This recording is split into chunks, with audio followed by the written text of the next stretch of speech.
Welcome to Stone Cottage Adventures. In today's video, I will be sharing some late summer, early fall decorating of our patio and what's actually growing in our yard right now.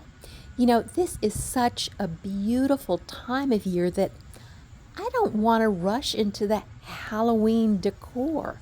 So I'm going to start with a short tour of the front yard so you can get what I'm talking about, and then share with you what I'm doing to move the decor out of the intense part of summer into the cooler part of fall and warming up our colors. So hopefully you'll like what we're doing. Let's get started. Well, here we are at the front of the house, and you can see several different things happening. The blue is the blue mist. There's a little bit taller pink behind the blue mist. That is a little bit of the garden phlox that's still blooming. And to the left, kind of a pinky purpley color, those are the asters blooming. And of course, the red is the hibiscus, the dinner plate hibiscus, and the tree that's blooming, Rose of Sharon. And then the pinks and the yellows echoed up in the window box. And the yellow on the right is, down low, is some rudbeckia. And a little bit taller up, false sunflower. Now, I'm going to take you back around here, outside the fence. There's a little close-up. Some asters that are blooming. These are more of a pinky color, a Barbie pink. And down here are some asters that are more of a purple color. And there's a kind of an interesting grass there blooming. Now, right here, this is a little bit lighter shade of purple, but also my clematis is blooming again. And back behind here, the phlox. So,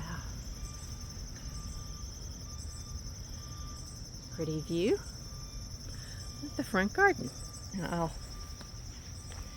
bring you back around in here because something that you might not have seen. This is kind of bright right there. The sun's not the greatest, but that is the spiderwort. And if you cut the spiderwort blooms earlier in the season. And if you cut it back completely, it will come back and give you a second flush of blooms. And these were truly cut completely back when I redid this bed, and you can see more back here. Here's our little false sunflower.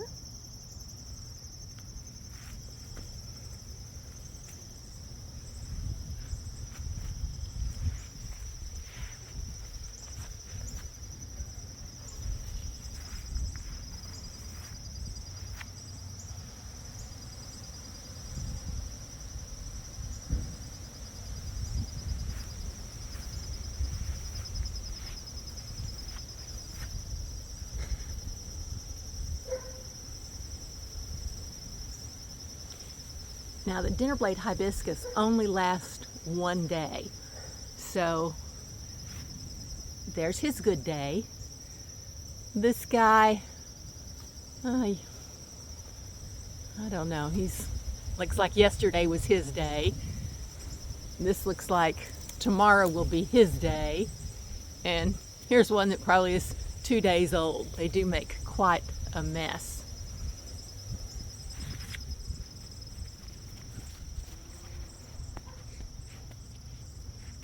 And the asters are flopping down here. Looks like we've got two different colors, one more pink and one a little more purpley colored. So a little bit different colors here, a little more phlox in this bed. Now, I have actually received the shipment of my wattles. They came from Poland, but I have not unboxed them yet. Now, here is, I believe, another color. More on the camera it looks more pink, but in reality it's has a little more purple in it. And you can see that rose bush is continuing to bloom well.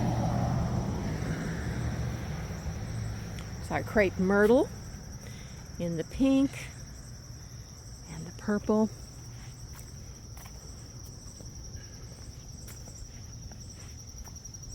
Over here is the sensitive plant. Okay, so here is my patio area in the back corner. And I keep some kind of bluish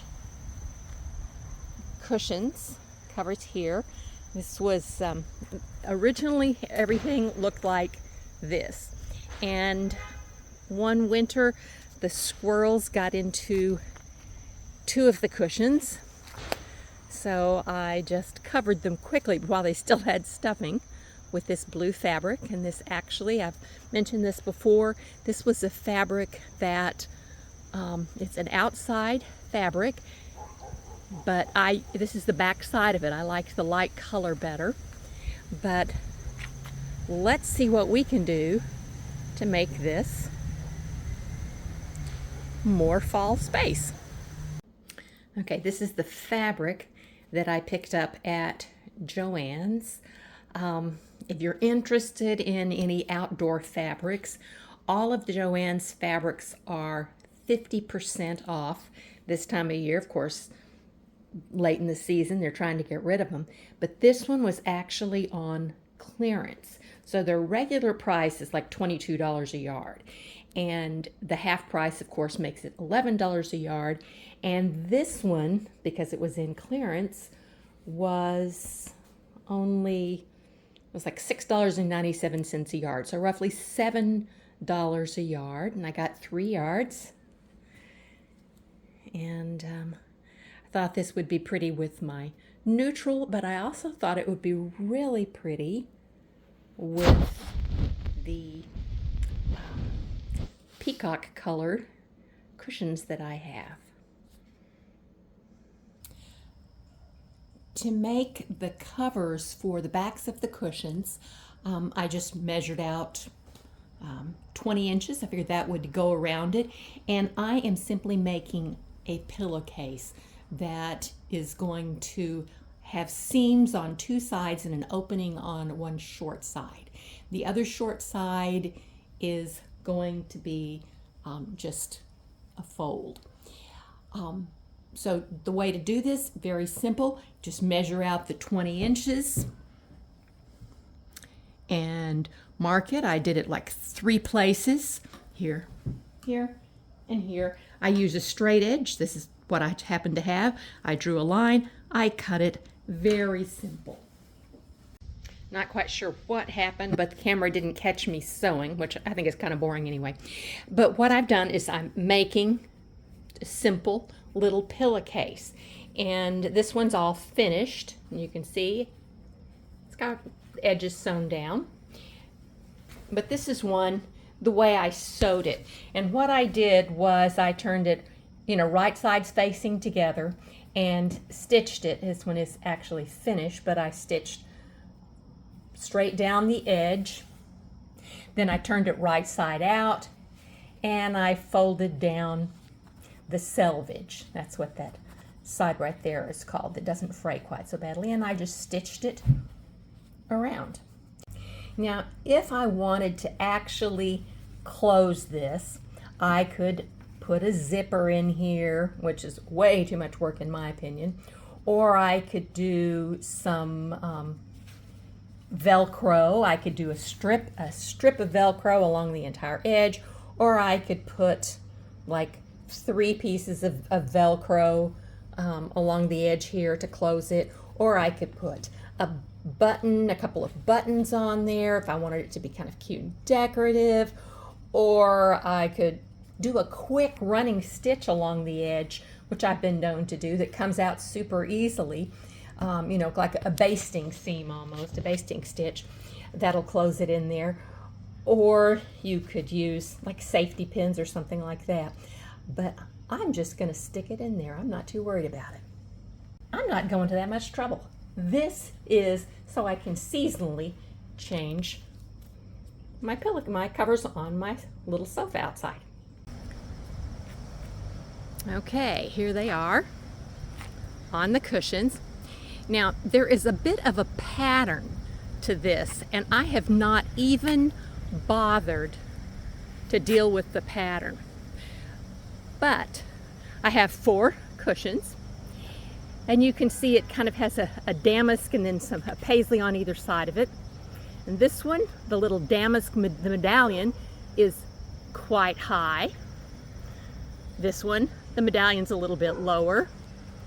This one, a little bit of sun glare on that one. See if I can. This one, it's kind of in the middle of it. And this one, it's kind of in the middle. So what I'm going to do is I simply switched the cushion over here with the cushion on the left side. So I now have the medallions. I think that's a little bit better there. Sun's not quite so bad. Anyway, so the medallions are roughly at the same height on these particular cushions.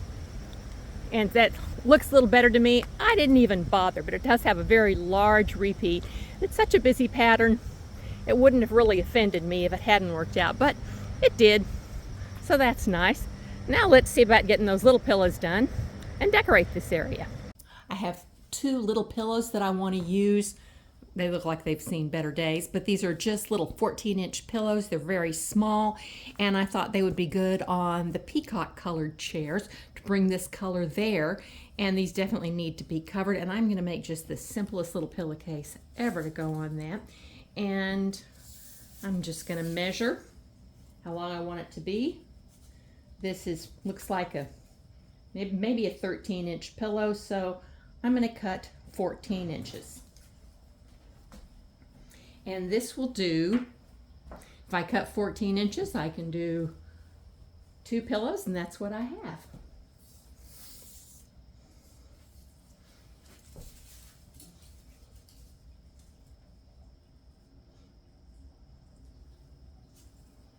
So I'm marking 14 inches.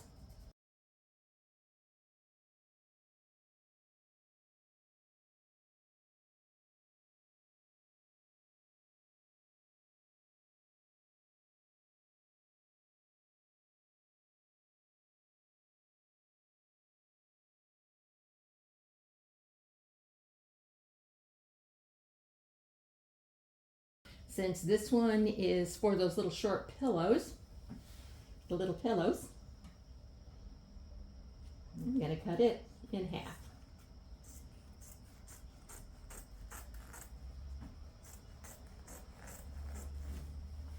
The fewer seams you have, the less fabric you need.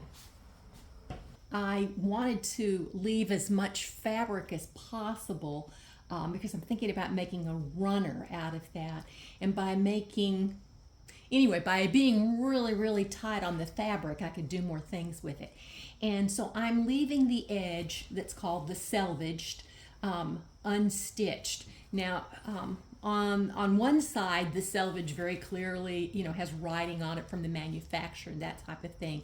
But this is the other side of the selvage, and you can just tell it doesn't fray. So I am not going to stitch that, but I'm going to take the side that I cut, and I'm going to make a very, very tiny fold to use as little fabric as possible. That's probably about a 1/4 inch of a turnover. And I'm just going to do a little lock on there so it catches, and quickly stitch down, snip it off. And I'm folding it. You can see the selvage edge I want to be on the top, and that stitched edge I want to be under, because the stitch edge is going to show when I turn it right side out. And I'm doing about a 1/2 inch seam here. I'm not even pinning it. It's that quick and easy. And the other side. And this makes a super easy little envelope. You've probably seen little pillows made like this, and you can see it doesn't take any time at all to do this. A lot of times the professionals will have you like cutting the corners and all those kinds of things. I don't care. So there's my pillow, and I've made it nice and tight so it'll fill up the pillowcase nicely. I turn it right side out, shove it inside there, and there it is, all set and ready to go. Now, I thought that this fabric would be beautiful with these teal blue cushions, and I really like it. It makes me think, oh, there's got to be some teal blue in there. But the colors just play very well together. So this brings the color from the back up here to the front and makes my cushions that otherwise look very Caribbean and summery to a little bit on the fall side, I think. Now it's time to style this area. I'm going to start the way I always start, which is just bringing everything I can think of possibly using all into one spot. And there we have it. I have a container that is copper that I bought at a thrift store for almost nothing. It was in terrible condition, and I polished it up, and it actually came with that that cocoa matting inside of it, and I've done several things to it over the years. I have a metal container that's all rusty that sometimes I fill up with plants. I got some grass, some pampas grass that I cut, and a baskety tray, and then a teapot. Teapot came in a gift years ago, probably 20 years ago. It's a teapot made out of chicken wire, and I just put some moss in it and a glass with some water in it, and that's supposed to be the lid, and you can see how it's out of chicken wire. And I thought I would put that upside down, and I could put some flowers in it. It's my rock with an owl on it. I've got some pottery pieces that I never use, but I thought the colors would be good for fall. And there's a copper mule with a little bit of floral foam in it. I know it's not good for the environment, but I just use it over and over again, and until it falls apart. Another terracotta container with a little bird on it. That is some leftover baby's breath from last Christmas, and there is some water in there. I thought I could add things to it. Another bird from a thrift store, whatever that is, white thing. It was another color, and I painted it white. I got some chrysanthemums. This is mostly thrift store stuff. A Williamsburg candle. I put a hurricane over it because if you do a candle outside, it needs a hurricane over it. An artichoke or something, again, thrift store, a tray, thrift store, a lantern, thrift store. So we've got some Home Depot plants, couple of gifts, and almost everything else is from a thrift store.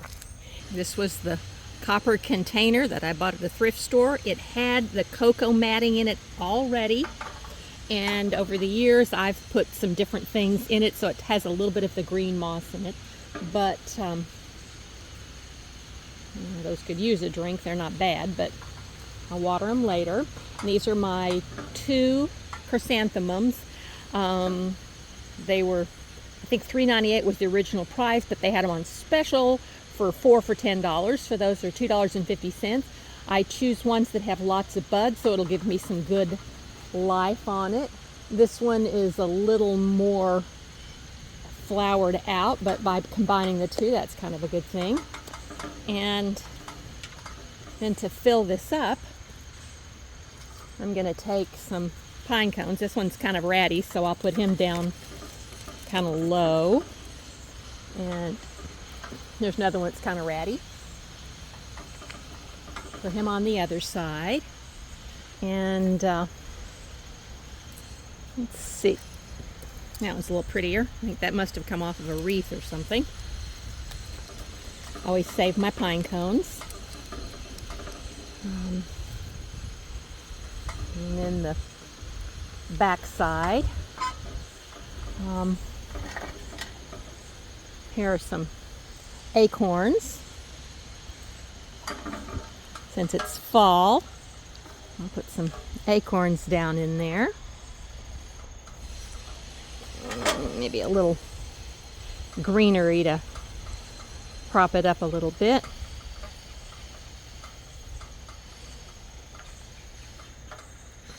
Not all of them have little caps on them, so I use the ones without caps to kind of fill in the bottom, and then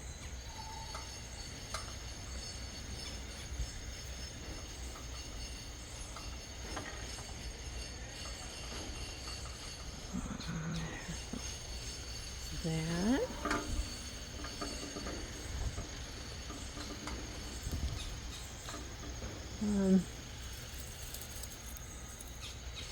Let's see.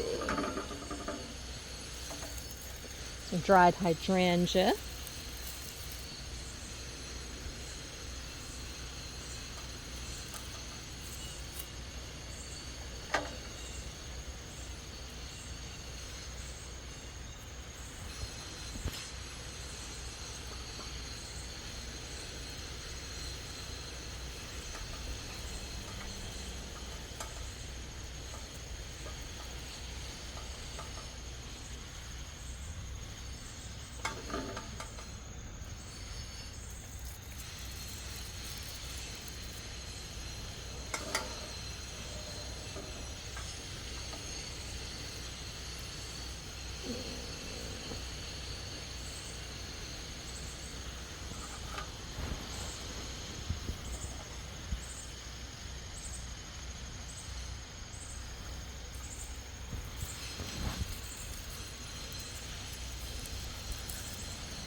That's looking kind of cute, and it should keep pretty well.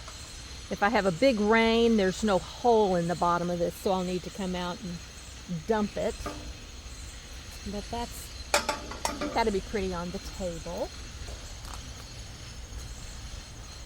I'm going to start with the nandina. And I'm essentially using this little top as my frog. There's that. And I got some of the nandina that had a little more color. That would add a little fall to it. And, whoops. A little bit of that ivy I've been pulling out. To give it a little more of a droopy feel.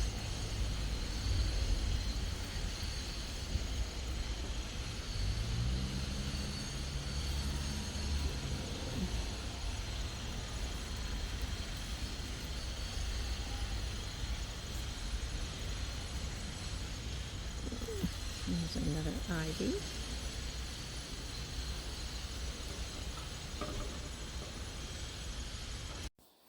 I'm just creating a nice green base for it that I will add the flowers to. So the nandina and the ivy make a good section there. Make a good base for it. Now I'm adding some coleus and some plectranthus from my pots. They have some nice reddish purplish colors that I think will be good for fall. And here is some of the blue mist and a little bit of the false sunflower. Add some color to it. And some of those asters, several different colors of the asters, very much trying to recreate the colors found in the front bed. And this is the obedient plant or sensitive plant, whatever you want to call that. Goes by a lot of different names. And adding, these are the seed heads from the wild onions. So this arrangement kind of smells like onion, but that's okay. It's outside, so it's not a problem. And that's looking pretty good, but it needs a little more height. So I went and got the liriope spires. And this particular liriope has a purple stem on it too, so it's really pretty and nice. They stand up nicely, and I'm going to use 7 or 8 of them to give me some nice space on there. And add a little more ivy. I need one more thing. I just picked that hydrangea, and he will dry and become brown because he's not in the water. But I think for now, it looks really pretty.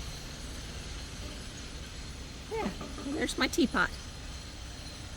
Kind of a wild fall blend.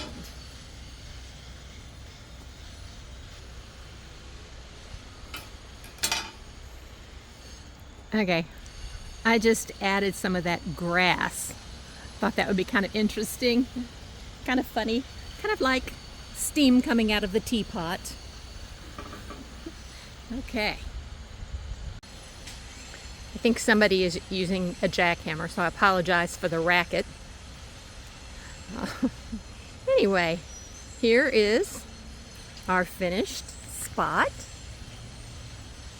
And I'll show you around. Hopefully you feel a little fall here. Here was our chrysanthemums with some pine cones and dried hydrangeas and some acorns.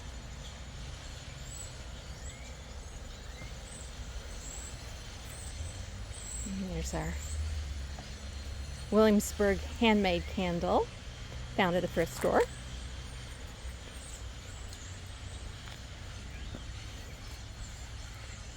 And here is our little teapot. You don't really see the teapot underneath it. Let me see if I can. You can kind of see the spout. You have to use your imagination to see the handle, but that's a teapot. A little wire teapot with flowers that are blooming in the yard right now.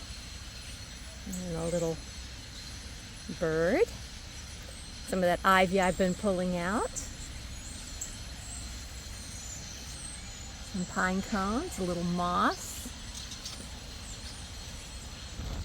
And a little cement artichoke. And in the distance, there's the swing. And I've tried to bring the jewel colors from up front back here so that we have the colors echoing throughout the garden.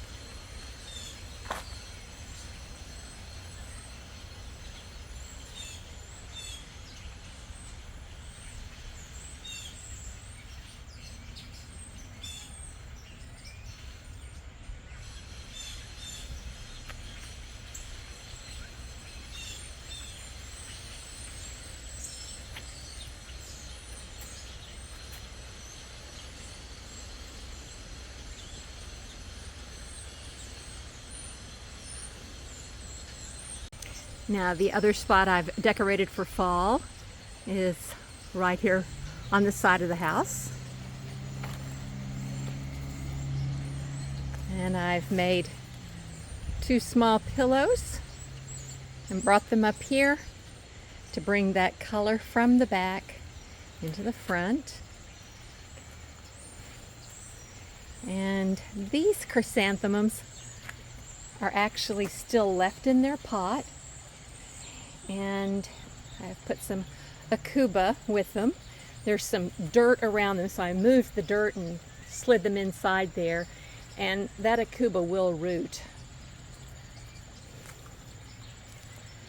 And a metal tray, some dried magnolias and acorns and pine cones, and another little container.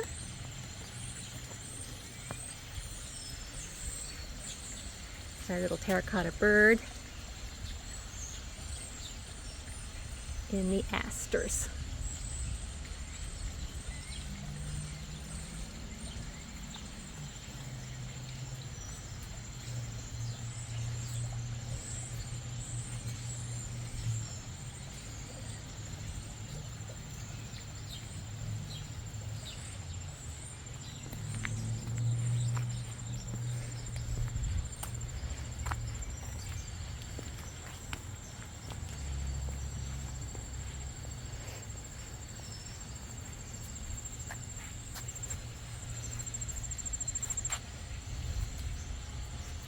The sun's a little intense at this point, but I'm at the front of the house along the pathway here, and this is my bare spot where I try to put some things, and you can see those are the New Guinean patients that have been there all summer, and I have added in, oh, it's so dark. Anyway, it's just a metal basket, and I have put 2 of the chrysanthemums and another little pot with some of that akuba back behind it, and I think it fills in that spot quite nicely. I hope your weather is as perfectly beautiful as ours is today. I think it's in the 70s with a gentle breeze, and it's just a perfect fall day with my unusual fall decor. Not a lot of oranges, but you know, my trees have not started turning yet. You can kind of see in the distance my horse chestnut in the front yard. My horse chestnut that looks kind of yellow, he's actually starting to turn a little brown, but everything else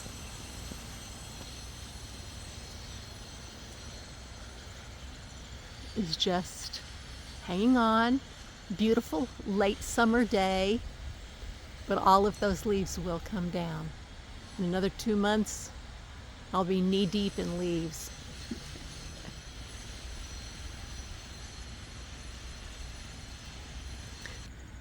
Thanks so much for joining me in the garden today. If you have enjoyed this, please give us a thumbs up. That really helps the channel. I love reading all of your kind comments, and don't worry, in another 2 weeks or so, I will actually bring out some pumpkins and some more orange-looking things, but I just can't do Halloween until it's at least October. Anyway, I hope to see you next time. Thanks again.